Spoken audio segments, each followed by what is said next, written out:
My sister's text popped up before I even left for work. I'm quitting my job. You'll take care of us while I figure things out. No greeting, no hesitation, just a demand dressed as family. I stood there, dish towel still in my hand, staring at the words like they'd been rehearsed for years. Then, for the first time in my life, I typed back, "That's not on me." I pressed send, opened my laptop, and signed the overseas contract I'd been too scared to touch. 10 minutes later, Mom's name flashed across my screen. And what she wrote next didn't just test my patience, it ended 15 years of silence I used to call peace. Before we get into it, hit like and tell me, have you ever been the one who finally said no after years of keeping the family together? I used to think being dependable was something to be proud of. My parents sure did.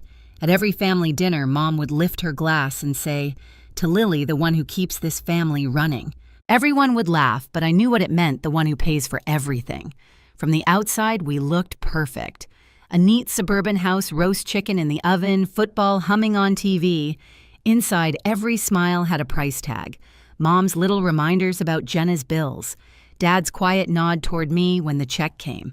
Even Jenna's hugs came with follow-up texts. "Can you cover rent until next month?" 15 years of that turned responsibility into reflex. I told myself I was just helping, being a good daughter, a good sister.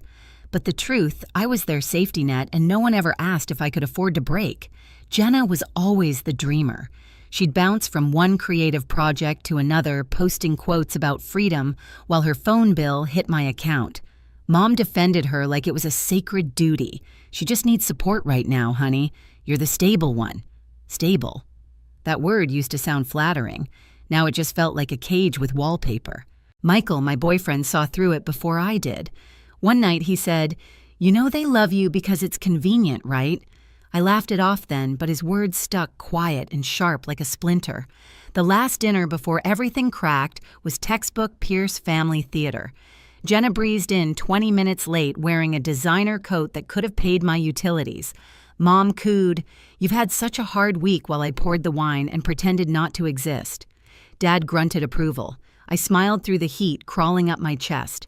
After they left, I sat alone at the table, staring at the empty plates and the receipts shoved into my purse. My phone buzzed, another notification, the family phone plan. My own name buried under everyone else's. That night, I opened my notes and scrolled through years of transactions, rent, insurance, repairs, birthdays. It wasn't generosity anymore. It was proof of how far I'd gone to buy peace.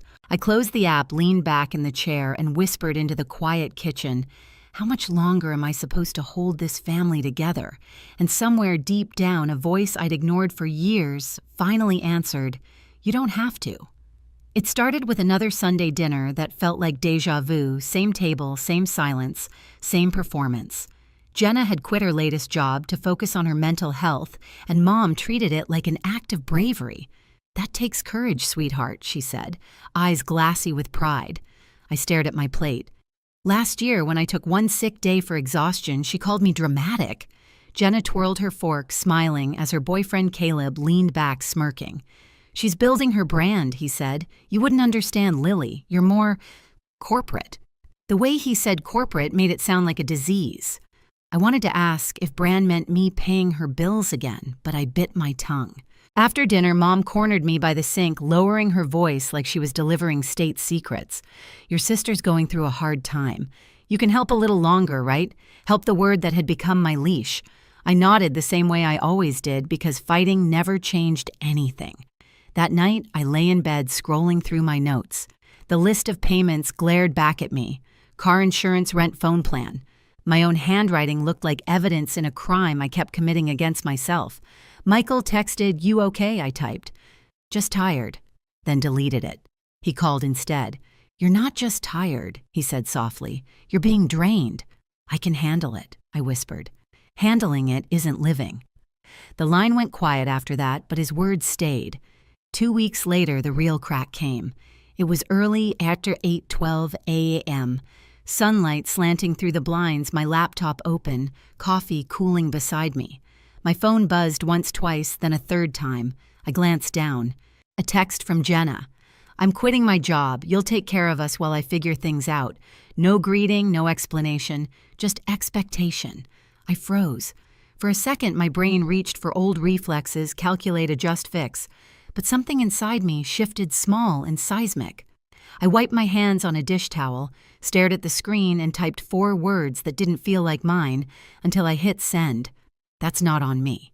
The words hung there sharp and terrifying. I waited for the wave of guilt that usually followed, but none came. Just silence. In front of me, my laptop chimed a reminder of the overseas contract I'd been avoiding for months. Dublin, start date Monday. I hovered over it, heart pounding. Mom would panic. Jenna would call me selfish. Dad would lecture me about family. But then Michael's voice echoed in my head. Handling it isn't living. I moved the cursor, clicked sign. It was quiet, anticlimactic almost. But deep in my chest, something unclenched for the first time in years. 10 minutes later, my phone lit up again. Mom. Her message glowed on the screen like a warning light. If you won't help your sister, don't come to Thanksgiving. I stared at it until the screen dimmed, and for once, I didn't feel shame.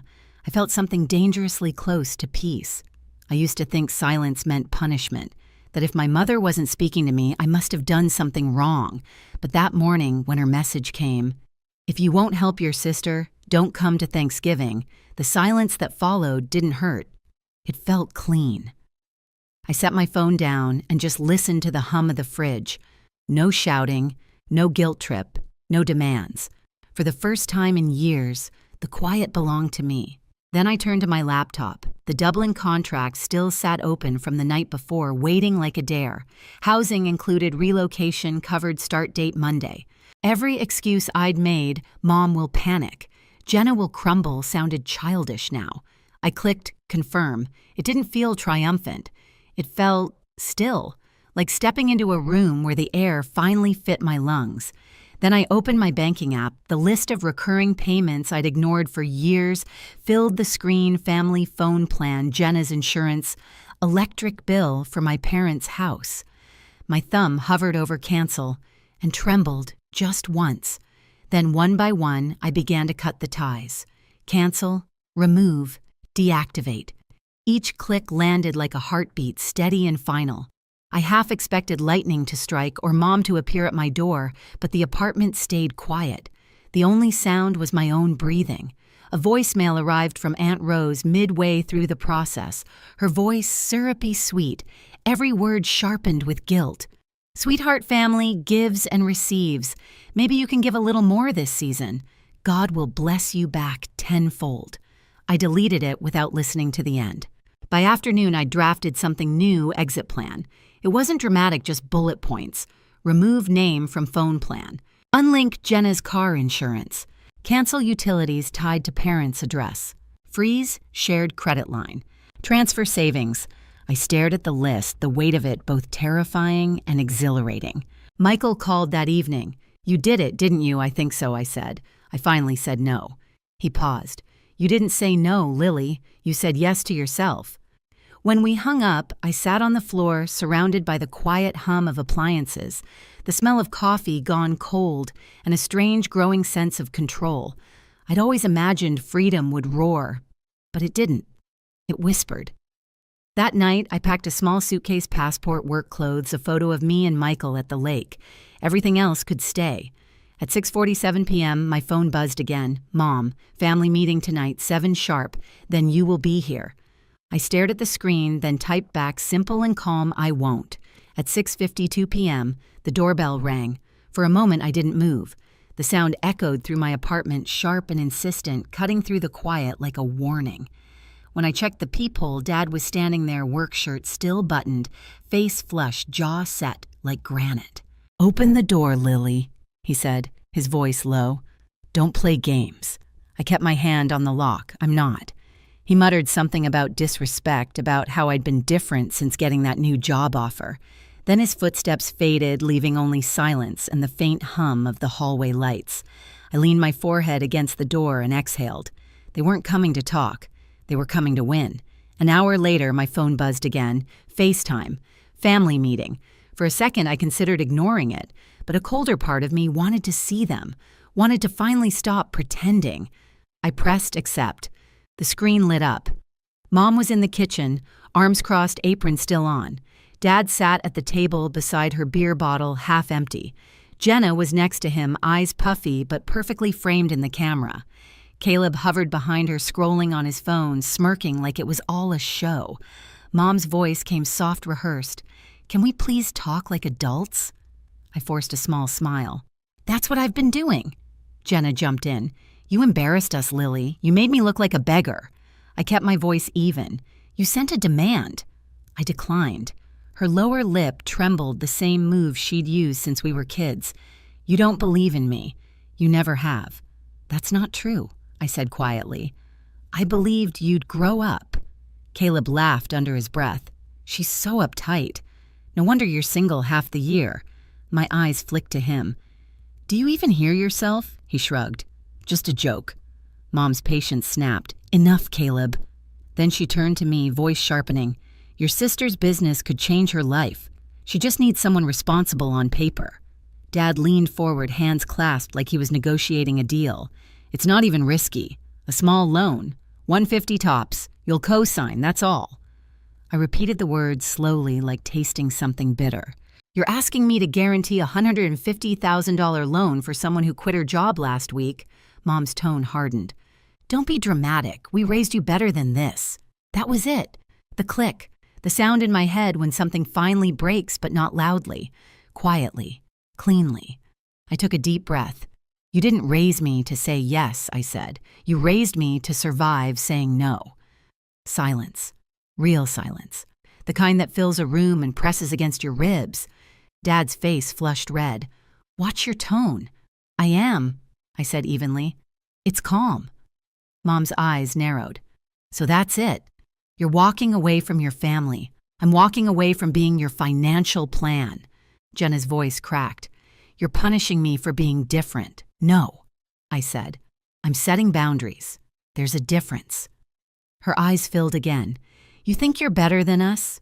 I think I'm tired." Mom slammed her hand on the table, the sound echoing through the speaker. "You'll regret this, Lily." I nodded once. "Maybe, but at least it'll be on my own dime." And before anyone could speak again, I pressed end call. For a few seconds, all I heard was my own breathing. The apartment was dim, the last bit of daylight slipping through the blinds. I looked down at my phone messages pouring in, one after another. "Mom, you're cruel. Dad, you'll apologize when this blows over. Jenna, you destroyed this family. Aunt Rose, forgiveness heals, sweetheart.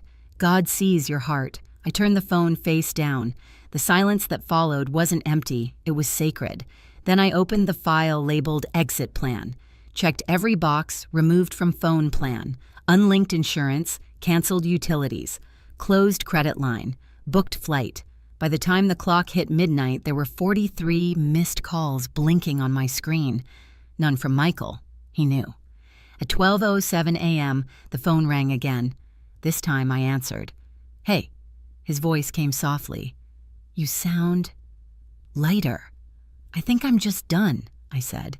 "Then do something about it. Not for revenge, for peace." After we hung up, I stared out the window. The street below was quiet, empty, the kind of calm I used to envy in other people's lives. For once, it was mine. By morning, the retaliation began. A Facebook post from Mom about ungrateful children, a text from Aunt Rose with a Bible verse about forgiveness, a cryptic story from Jenna. Sometimes the ones you love hold you back. They wanted shame to be my punishment, but all I felt was relief. That afternoon, I finished packing. My passport, work ID, and the signed contract tucked inside a folder. When I zipped the suitcase, the sound felt final, like a door closing softly behind me. As I slid on my coat, my phone buzzed one last time. Mom again. "We won't forget this," I typed back slowly, each word deliberate. "Neither will I." Then I powered it off. Outside, the air was cold but clean. The sky over the city pale and clear, like the beginning of something that didn't need permission. I locked the door behind me suitcase, rolling across the hallway tiles. Each step felt like proof that I had finally stopped being useful and started being free. The airport smelled like burnt coffee and early morning rain. I moved through the line, half awake, half weightless. No group chat buzzing, no guilt bleeding into every thought. just the soft rumble of luggage wheels and the sound of my own breathing. When the plane lifted off, I pressed my forehead to the window and watched the city shrink beneath the clouds. For 15 years, that skyline had meant obligation. Now it looked almost beautiful from far away. Dublin was colder than I expected, gray skies, wet cobblestones, air that tasted like salt and freedom. The company apartment was small, one bedroom, with white walls and a view of the canal. The first night I unpacked one suitcase, brewed tea, and stood at the window until the streetlights flickered on. Everything inside those walls belonged to me. Every bill, every choice. A week later, Mom's voicemail arrived. Her voice trembled with something between pride and resentment. "Jenna found part-time work. We're fine. Your dad says hi." I listened twice, not for what she said, but for what she didn't. No guilt, no demand, just distance. I didn't call back. I didn't need to. That night, I opened my old notes pages of bills and payments, once labeled family. I scrolled to the bottom and typed one final line, debt cleared emotionally and otherwise. Then I closed the laptop and let the quiet fill the room. For the first time in my life, silence didn't feel like punishment. It felt like peace.